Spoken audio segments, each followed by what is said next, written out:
guys, dito tayo sa pwesto natin. Ayun, ayun naman yung sa pwesto din tayo. Ayun, ayun, no? Ano ba yan? Kasama si Mami sa video. Diba ko si Mami naman dalaan sa taas dito. Ayun sa taas. Ayun sa taas dito na ngayon, no? Ngayon sa balabalang libagin sa iyo, no? Ayun, no? Ayun sa pwesto, oh. May pwesto na, oh. Meron tayo pwesto dito. Laki na yun. Ayun na, ano. Ayun na yun, o. Kasi yun, okay. Ayun yung naman yun sa nails. Mayroon pa naman yun sa pwesto. Tayong pwesto natin na kayo, no. Tayong pwesto natin, eh, no. May pwesto natin. May pwesto natin, o.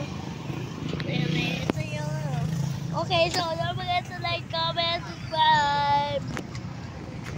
Saka kayo, bye!